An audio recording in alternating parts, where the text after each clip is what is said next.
कि प्रत्यक्ष बिक्री उद्योग ने कुछ वर्षों में अन्य देशों की तुलना में अपेक्षा सर्वाधिक विकास दर हासिल करते हुए और पूरे विश्व बाजार में अनेक देशों को हमने पीछे छोड़ करके अपनी पहचान स्थापित करने में हमने जो अपने रैंकिंग में भी जो सुधार किया है वो सचमुच प्रशंसनीय है।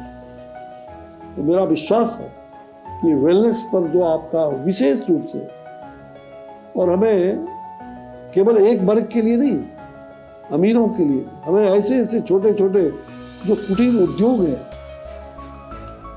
उसको भी हम इस बाजार के माध्यम से गांव में रहने वाले गरीब लोग जो गांव में छोटे छोटे काम करते हैं, व्यवसाय के माध्यम से कहीं ताड़ के पत्ते से दलिया बनाते हैं, छोटे छोटे काम करते हैं, चाहे वो पूर्वोत्तर भारत में हो, हर क्षेत्र में। और जो प्रधानमंत्री जी कहते हैं बराबर, vocal for local and local for global, हमें पूरे विश्व में छा जाना है। One of the oldest forms of commerce and trade is a tale as old as time. It would not be inappropriate to say that direct selling may be the very first form of trade that could have started with the commencement of trade and commerce, where a producer sold or bartered products directly to the consumer. Today, direct selling, as we see, it has been formalized and corporatized in 100+ countries. It is an organized sector that provides livelihood to more than 130 million individuals around the world. In India, around 10 million people make their living by working part-time or full-time in this rupees 20,000 crores industry. This will translate to taxes of around rupees 3,000 crores, and approximately rupees 8,000 crores is what direct sellers earn from commissions on the sale of products. This is the money going directly into people's bank accounts. It has evidently been a successful business model as it thrives on word of mouth, which can be the most powerful source of trusted information since it involves personal experiences of friends and family. At its core, the industry is all about micro-entrepreneurship and skilling. It gives people access to the right resources and mentorship to help them pursue their careers. By becoming direct sellers, they get a chance to build a sustainable business. Psychologists will tell you the strongest network is the human network.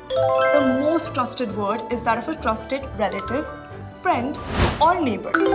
The biggest businesses are often built on the faith of another.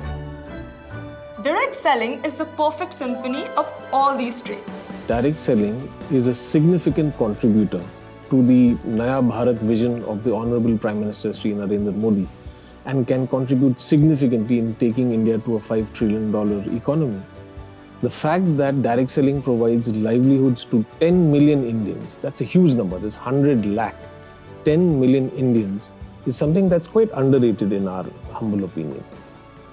Because of the amazing benefits of being affiliated with this industry, more and more people are joining in as direct sellers every year.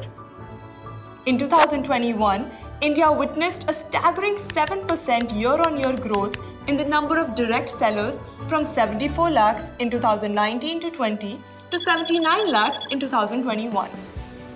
The direct selling fraternity is arguably one of the most inclusive, as there is no gender or age bar. From an 18-year-old to a senior citizen, everyone is and can become a direct seller. Direct selling knocks over the wall of gender disparity, as women have been the backbone of the direct selling industry for years. One very big advantage that this industry offers to women is flexibility. You will notice in all parts of the world, women drop out of the workforce either when they're married or when they have children. So the good thing about this industry is that you can decide when you want to work, how many hours you want to work, what kind of time you want to devote, how much you want to be involved. And that really is a big boon. We can proudly say that women account for almost 50% of the total direct sellers in India. Globally, however, it stands at around 75%. It is no surprise that direct selling is firmly established in Tier 2 and Tier 3 cities. Direct selling has reached the far corners of the country, as this industry does not have to set up vast logistics and warehousing unlike FMCGs. Here, the direct seller has the choice of buying products from the direct selling entity or company and having these delivered to their home, which they can send to their customers. There is a written contract between each direct seller and a direct selling entity. The direct seller buys daily use products directly from the company, and GST is paid on each transaction. These products are then sold to the consumer on MRP that is clearly mentioned on the packaging of each product, just like any other transaction from a store, shop, or online. In fact, direct selling is an integral part of the retail industry or the FMCG sector. Direct selling, according to me, is a unique business opportunity. And in this business, people doesn't have to invest any money. It generates micro entrepreneur. So those who have the micro kind of entrepreneurial skills or mindset, they can join this industries and they can start their business. And we have the examples as well, wherein the people have joined one company and eventually they'll end up opening their own company and providing employment to millions of people. As shared, direct selling successfully operates in 100 countries with an estimated revenue generation of approximately $200 billion and contributes rupees 20,000 crores to the Indian economy. The industry has grown by 7% as compared to the past year and registered a CAGR of 15.7%. The majority of the sales industry comes from wellness products, which accounts for 58% of the total sales, followed by cosmetics, home care, and personal care. In the aftermath of the pandemic, consumers have taken to food and dietary supplements to improve their immune systems. The direct selling industry has been able to cater to this need. The pandemic also forced direct selling companies to digitize, thereby modernizing the industry. The increasing growth of direct sellers joining the industry has made this model to be one of the major contributors to the number of self-employed people in India. Not many industries can claim to provide livelihoods to 10 million Indians. When an industry operates with such large numbers of people, it needs a world-class self-regulating body, which is where IDSA comes into the picture. While on a global scale, the WFDSA, World Federation of Direct Selling Associations, establishes global best practices in business methodology and the highest standards of ethics, in India, we have the IDSA, Indian Direct Selling Association. It is the only Indian association that is affiliated with the WFDSA and has taken on the responsibility to help society, the regulator, policymakers, and the media to better understand this industry. It is engaged with think tanks and universities of repute to bring out white papers, policy papers, as well as annual surveys of this fledgling industry. Besides representing industry and direct sellers, IDSA holds seminars, conferences, roundtables, and exhibitions, often in partnership with state governments, sharing global best practices. It has a robust self-regulatory code of ethics based on WFDSA's codes that encourages ethical practices by direct selling entities, maintaining healthy competition among members, and protecting the interests of direct sellers and consumers. The companies that become a member of the association must also adhere to these codes. IDSA also works in close partnership with associations such as FICCI, PHDCC, etc. IDSA is the backbone of the direct selling industry in India, as it imparts global best practices in accordance with the Government of India. The IDSA has engaged with both the central as well as state governments for consumer protection and to impart an enhanced understanding of this industry. Companies associated with IDSA not only follow their code of ethics, but comply with all relevant laws of the land, which includes FSSAI, Legal Metrology, Drugs and Cosmetics Act, the Consumer Protection Laws, GST, and Ayush norms where applicable. Compliance with these laws by the members ensures the safety of the consumers and safeguards the direct sellers. In the long run, all this improves the credibility of this industry. IDSA follows a rigorous empanelment process for accepting new members. All prospective members need to strictly follow the WFDSA and IDSA's Code of Ethics. Now, these Code of Ethics outlines key traits of how business should be conducted. On receiving a new membership application, IDSA's impaneled evaluators conduct a thorough examination of the company's legal and financial documents, including doing a comprehensive social check. IDSA extends an invitation to all. Come forward, join us, and help us in creating a brighter future for the direct selling industry in India. The association provides access to information and resources that may include industry data, research, best practices, and a lot more that help companies to stay on top of the industry trends.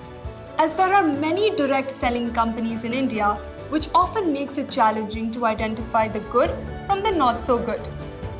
To begin with, there is no startup or joining fee to become a direct seller. There is a written contract between the company and the direct seller. All commissions and earnings of a direct seller are strictly only from the sale of products. This payment is made by the direct selling entity into the direct seller's bank account. There is no incentive on recruitment. A good direct selling entity will not compel direct sellers to buy products they cannot reasonably sell to a consumer. The products would be of exceptional quality and the trademark be owned by the entity. Trustworthy direct selling entities either manufacture their own products or through carefully selected third-party vendors. And finally, a good direct selling model adheres to all relevant laws of the land. In short, a good direct selling entity resonates with Made in India initiative, and as a part of the Digital India, they make direct payments to banks. We are also in terms of various engagement, various partnerships with the legal universities and institutions to ensure that there is ample legal clarity when it comes to any potential regulatory risk or concern in future. Moreover, the companies empower women as they account for almost 50% of direct sellers. A direct seller sitting at home places an order for products they wish to sell to consumers. This is ease of business for the direct seller. A good direct selling model will allow a high performer to earn more than those who may have joined before them, ensuring a level playing field for all. IDSA has led the dialogue between industry and the central as well as state governments to bring clarity and safeguard the interest of all stakeholders involved in the industry. Between 2009 and 2014, as many as 4 interministerial groups and interministerial committees had been formed to provide regulatory clarity for this industry.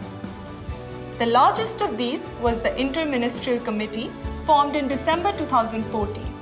It comprised of secretary-level officers from the Ministry of Consumer Affairs, Ministry of Corporate Affairs, Ministry of Commerce, Ministry of Finance, Ministry of Law, Ministry of IT and Chief Secretaries of 3 states.